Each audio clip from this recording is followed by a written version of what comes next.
morning, good afternoon, good evening, wherever you're watching us from, and welcome back to yet another episode of Unprepared to Entrepreneur, the channel that brings you real, raw, and often untold stories of entrepreneurship. And today I have a topic that I feel like is very close to my heart. It's something I have observed, but also I'm experiencing it even more, especially now that I'm offering sort of like one-on-one consultations. And this is what it is. So there are many people who want to get into business. They have an idea of the business they want to get into. And sometimes they will sort of set up a one-on-one consultation with me, and I'm helping them sort of think through this idea and how to execute it. But I feel like there's a gap somewhere.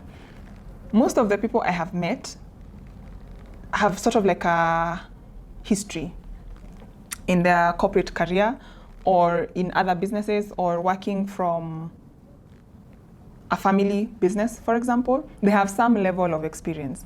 But when I ask and when we go through like the idea that they have, it's completely different from, let's say, what the experience they've had, let's say, since they started working, or let's say from since they left campus, for example. And I felt like maybe, let's talk about it. What is happening?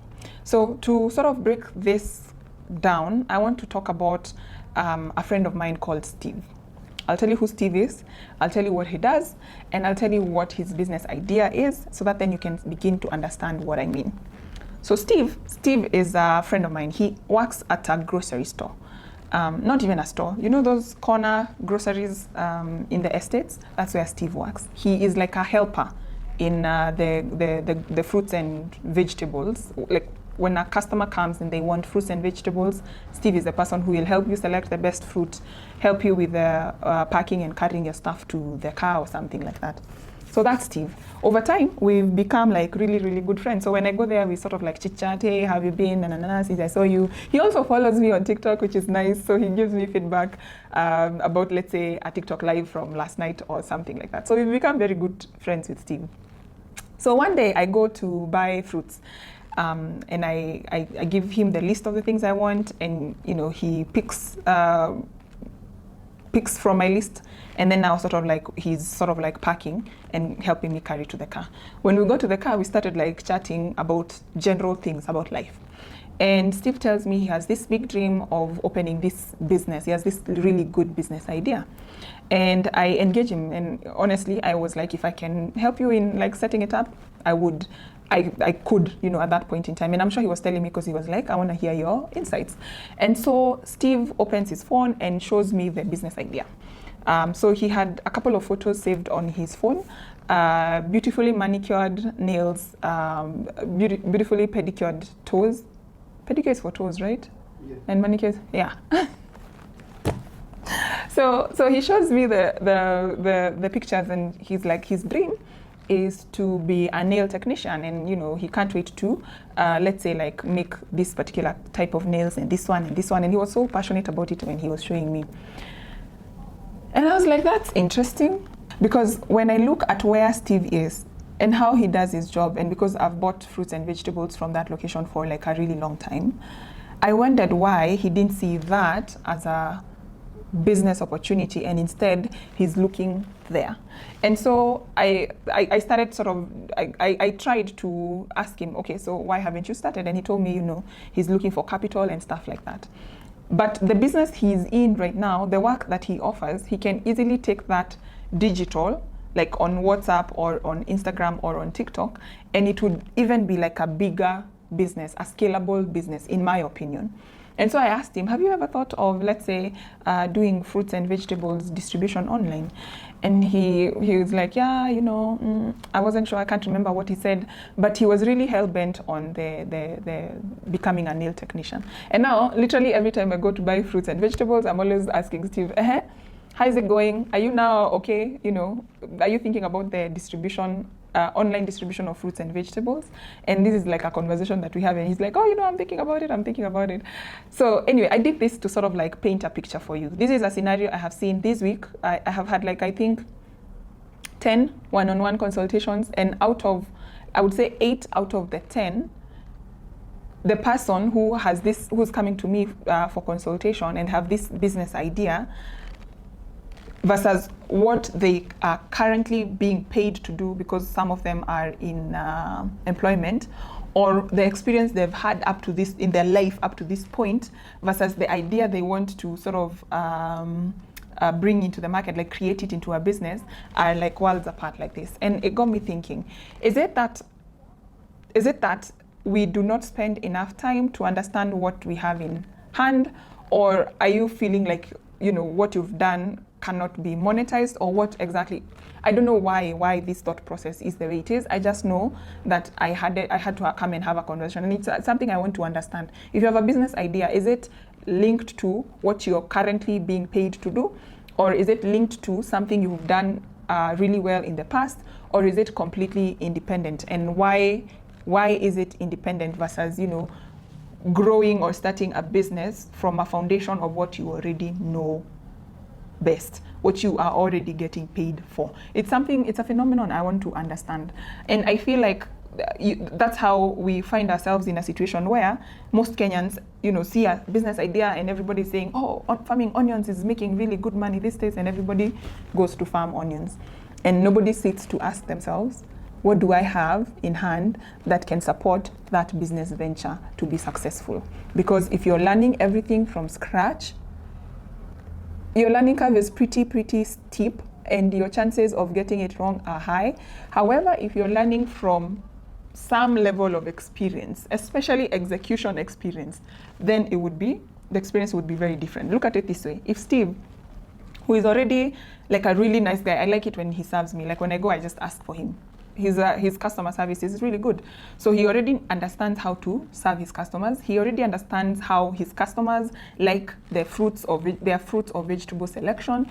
He already understands, like he'll even deliver it to the house. Say, for example, if I don't make it to that car marketplace.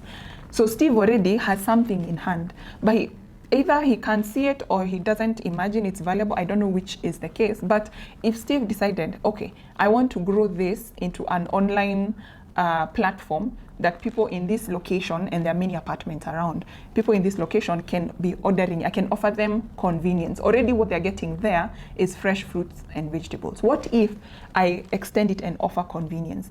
Ideally, his only learning curve is basically which tools to use to be able to offer convenience for now this customer who's buying online.